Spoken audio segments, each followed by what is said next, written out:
பூஜை பண்ணி முடிச்ச உடனே நம்ம என்ன பண்ணணும்? நைவேத்தியம் தானே. ஔவையார் எடுக்கிறா, பாலும் தெளித்தேனும் பாகும் பருப்பும் இவை நான்கும் கலந்துனக்கு நாம் தருதே. கோலம் செய் துங்கள் கரிமுகத்து தூமணியே, நீ எனக்கு சங்கு தமிழ் மூன்றும் தா என்று சொல்லலாம். பால் தேன் பாகும் பருப்புன்ற ஔவையார் சொல்றது இஸ் நத்திங் பட் கொழுக்கட்டை. இதெல்லாம் நான் தரேன், நீ எனக்கு சங்கு தமிழ் மூன்றும் தான் ஔவையார் கேட்க அருணகிரிநாதர் இன்னொரு லிஸ்ட் கொடுக்குறாரு. நீரை கண்ணி அப்பமோடு அவர் பொறி கப்பிய கரி மூதன் அடிப்பேணி கற்றிருமணியவர் குத்தையுள் உரைபவர் கற்பகமெனவிலை கடித்தேகும் மத்தமும் மதியமும் வைத்திடும் மரண்மதன் மற்பொரு திரள் பூய மதயானை மத்தளவை இதனை புத்தகி புதல்வனை மற்றவள் மலர்கொடு பணிவேனே. முத்தமிழளவினை முற்படுகிறீர்கள் முற்பட எழுதியங்கள் போலே முப்புறதை விசிறா சிறுகுமிழக மச்சது பொடிசிறாது தீரா அக்குயரதரோடு சுற்றினமை வரும் புறமதலினை பவாரி அக்குரமகளுடன் அச்சிறு முருகனை அக்கணவனவள் பெருமாளே மற்றவள் முதற்கோடு பணிவேனே. தைத்தல நிறைகனி அப்பமோடு அவல் பொறி பழங்கள் அப்பம் அவல் பொறி இதெல்லாம் பிள்ளையாருக்கு ரொம்ப பிடிச்ச விஷயமா. இதே திருப்புகழ் அருணகிரிநாதர் பிள்ளையாரோட வேரியஸ் லீலை பற்றியும் சொல்றாரு. முத்தமிழ் அழகினை முற்படுகின்றன முற்பட எழுதிய முதல்வனே. இயல் இசை நாடகம்னு நம்ம சொல்லக்கூடிய 3 விதமான தமிழ இப்படித்தான் இருக்கணும்னு ரூல்ஸ் அண்ட் ரெகுலேஷன்ஸை கொண்டவர் விநாயகர் தான். முப்புறம் எடி செய்த அச்சிவன் உரைகளும் அச்சது பொடி செய்த அதித்தீரா. நம்ம எல்லாருக்கும் தெரியும், பிள்ளையாருக்கு யானையின் முகத்தை கலந்த சிவபெருமான் சேர்க்க ஒரு வரத்தை தர. யார் எந்த காரியத்தை பண்றாலும் முதல்ல உன்னை வணங்கிட்டு தான் பண்ணுவா என்று சொல்றாரு. அப்படி சொல்லி சிவபெருமானே ஒரு நாள் நான் வாக்க மறந்து திருப்புர சம்ஹாரம் பண்ண கிளம்பிச்ச பிள்ளையார மறக்காம கிளம்பிடுற. அதனால பிள்ளையார் என்ன பண்றார், அவரோட தேர்ல உள்ள அச்சு, இப்ப நான் ஆக்சிடென்ட் சொல்றோம் இல்லையா, அதை அத்து விட்டுறார். தன்னோட தவறை உணர்ந்த சிவபெருமான் மறுபடியும் விநாயகரை பூஜிச்சுட்டு அப்புறமா வெற்றிகரமா திருப்புர சம்ஹாரம் பண்ணி முடிக்கிறார். அத்துயில் அதனோட சுப்பிர மணிப்படும் அப்புற மதனில இடமாகி அக்குற மதனுடன் அச்சிறு முருகனை அக்கற மனமுடன் பெருமாளே என்று அடுத்ததா அருணகிரிநாதர் சொல்றார். முருகப்பெருமான் வள்ளிய கல்யாணம் பண்ண இருக்குது நிறைய தடவை ட்ரை பண்றார். மாறு விஷயத்துல வந்து வள்ளிய கல்யாணம் பண்ணிக்கிறாட்டி கேட்கிறார். ஆனா வள்ளி வந்து தான் குமாரசுவாமி தான் கல்யாணம் பண்ணிப்பேன் என்று சொல்ல ஒரு நாள் அவர் கிழவனாரா வந்து எனக்கு கல்யாணம் பண்ணிக்கிறா வள்ளி இந்த வள்ளியில கேட்க, இல்ல முருகப்பெருமானை தான் கல்யாணம் பண்ணிப்பேன் அவர் சொல்றா. அந்த கிழவனாரான முருகன் யோசிக்கிறார், அண்ணா நீங்க இல்லாம ஒன்னும் நடக்காது போலிருக்கே என்று யோசிக்க ஒரு யானையின் வடிவத்துல பிள்ளையாரே வந்து வள்ளியை பயன்படுத்துறார்.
கொழுக்கட்டை எல்லாத்தையும் எடுத்துட்டு கோவிலுக்கு போறான். அங்க இருக்கிற வாழை பசங்க எல்லாரும் ஒரு ஒரே விஷயத்தான் யோசிக்கிறான். இன்னைக்கு கோவில்ல கையில விழுந்தான், கண்டிப்பா நம்ம எப்படியாவது ஏமாத்தி அந்த பக்ஷணம் எல்லாத்தையும் தானே வாங்கி சாப்பிடணும்னு நிறைய பேர் யோசிக்க எல்லாரும் இன்னைக்கு கோவிலுக்கு வரா.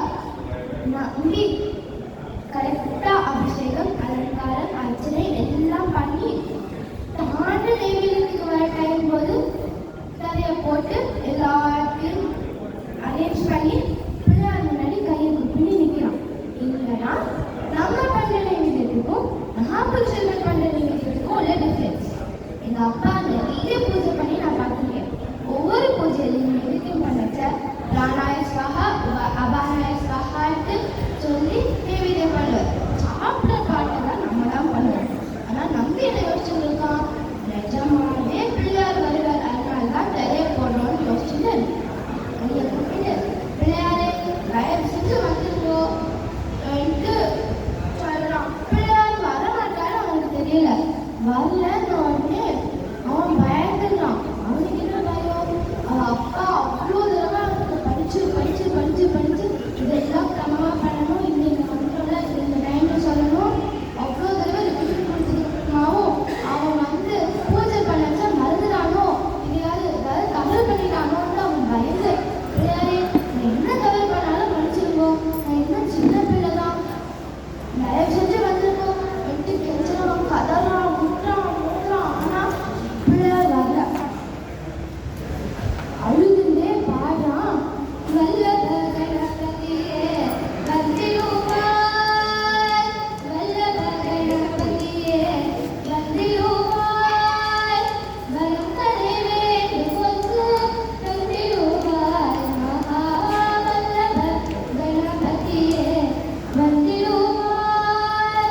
நல்லதெல்லாம் உலகில் நாள்தோறும் நடந்திடவே, நல்லதெல்லாம் உலகில் நாள்தோறும் நடந்திடவே, எல்லாம் வல்லவனே நின்றருள்வாய், மகா வல்லப கணபதியே வந்திடுவாய்.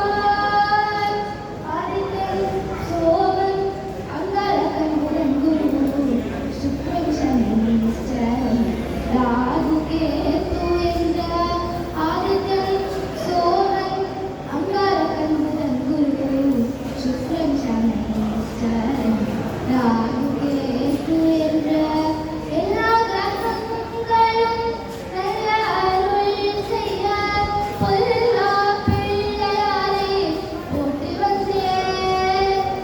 எல்லா கிரகங்களும் நல்ல அருள் செய்ய பொல்லா பிள்ளையாரை போட்டு வந்தேன். மகா வல்லப கணபதியே வந்திடுவாய், வரந்தனை வேண்டுகோக்கு தந்திடுவாய், மகா வல்லப கணபதியே வந்திடுவாய் வந்திடுவாய் வந்திடுவாய். வல்லப கணபதியே வாங்கோ வாங்கோன்னு கூப்பிடுறாங்க. பிள்ளையார் மனமுருகி பிரத்யக்ஷமா வர பின்னாடி கீழே பேக்ரவுண்ட் மியூசிக் வர மாதிரி இமேஜின் பண்ணிக்கோங்க. பிள்ளையார் எனக்கு என்ன வேணும் கேட்கிறார். பிள்ளையாரே வந்தேடா வாங்கோ சாப்பிடுவோம் என்று தட்டை நெய்வேலியம் வச்சுக்கிற தட்டை பிள்ளையார்கிட்ட கேட்கிறான் நம்பி. சாப்பிடதானே வேணும், சாப்பிட்டா கொஞ்சம் நீ கொஞ்சம் எடுத்துக்கோங்க எடுத்து பிள்ளையார் தான் சாப்பிட்ட நம்பிக்கு கொஞ்சம் ஊட்டி விட்டார். இவா ரெண்டு பேருக்கு நடுவில் பிரசாதம் ஸ்வாகா எடுத்து நம்பி பிள்ளையார் வந்து தரோலையோ மறுபடியும் கட்டிட்டு தீபாவளி எல்லாம் காமிச்சிட்டு கோவிலை கூட்டிட்டு கிளம்புறான். நெய்வேத்தியத்துக்காக கூடியிருந்தவா எல்லாரும் நம்பி இவ்வளோ நேரமா நெய்வேத்தியம் பண்ணியே கொஞ்சம் எங்களுக்கும் தான் நெய்வேத்தியத்தை என்று கேட்க, ஓ நெய்வேத்தியமா எல்லாம் பிள்ளையாரே வந்து சாப்பிட்டுருவார் சொல்லி ஆமா ஆசைக்கு பார்த்து கிளம்பிட்டான். வந்த வாரத்துக்கு ஒன்றே கோபம், என்னடா இது இவ்வளோ நேரம் எங்கேயும் காக்க வச்சுட்டு அப்புறமா தரைய வரையிட்டு பிரசாதமும் கிடையாதுன்னு சொல்லிட்டு தானே உட்காந்து சாப்பிட்டுருக்கலாம். ஆனா எல்லா படியும் பிள்ளையார் மேல வேலை போடுறானா, என்னத்தனா வெட்டி இருக்கணும் எங்களுக்கு என்று யோசிச்சு அவ அப்பா வரட்டும்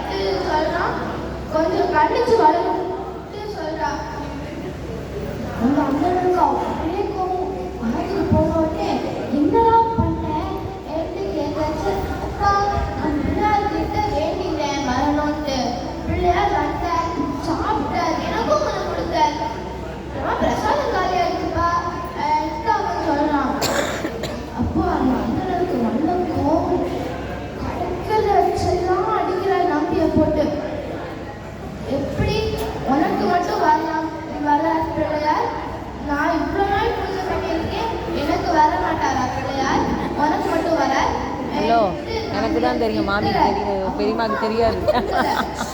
நீங்க தான் கொஞ்சம் கேளுங்களே. இவ்வளோ தடவை அடிச்சதுக்கு அப்புறமாவும் பிள்ளையார் வரார், பிள்ளையார் வர, பிள்ளையார் வந்தாரே சொல்லிட்டு இருக்கான் இல்லையா? அப்படின்னா அவன் சொல்றது ஏதோ ஒரு உண்மை இருக்கு. நம்பிதான் பாருங்க சொல்ல அந்த அண்ணன் சொல்ற, நம்பி உனக்கு நாளைக்கு ஒரு டெஸ்ட், நீ நாளைக்கு மறுபடியும் இன்னைக்கு பண்ண அதே பூஜையை பண்ற, பிள்ளையார் வராதான்னு நானும் பார்க்குறேன் என்று சொல்ற. நம்பி இந்த சேலஞ்ச் அக்செப்ட் பண்ணிட்டு அடுத்த நாள் காத்தால மறுபடியும் கோவிலுக்கு ரெடியாகி கோவிலுக்கு போய் மறுபடியும் எல்லா அர்ச்சனை அலங்காரம் அபிஷேகம் எல்லாம் பண்ணி தேவைக்கு வரைய உடைச்ச அந்த அம்மனை ஸ்லைட்டாக தரை வரைக்கி பார்த்துருக்க. நம்பி மறுபடியும் கையை கூப்பி பிள்ளையாரு இங்கே வந்து நிற்கிறோம். பிள்ளையாரு தயவு செஞ்சு இங்கே வந்துருக்கோம். மேபி எங்கள் வந்தேன்னு சொல்றதுக்கு எங்கள் அப்பா அவ்வளோ அடி அடிச்சது என்ன. எனக்கு மறுபடியும் நீங்கள் வந்துட்டேன்னு நிரூபிக்கலைன்னா எங்கள் அப்பா நான் அடிச்சே கொண்டு போட்டுவேன். தயவு செஞ்சு வந்துருக்கோம் கெஞ்சிடும் பிள்ளையார்கிட்ட போய் வந்து பிள்ளையாருக்கு கன்ஃபியூஷன். இது அவர் வந்து நம்பின பக்தருக்காக வரணும், இல்லாட்டி நம்பாத அந்தனருக்காக வராமல் இருக்கணும். சரி, நம்பின பக்தருக்காகவே வருவோம் வந்துட்டு பிரத்யட்சமா வரைச்ச நம்பிக்கை ஒரே பரவசம்.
அவ போய் தன்னோட பிள்ளையான மன்றாண்டுக்கு ராஜா ஆகலாமா இல்லையான்ட்டுலாம் அட்வைஸ் கேட்பான் நம்பிக்கிட்ட போய்.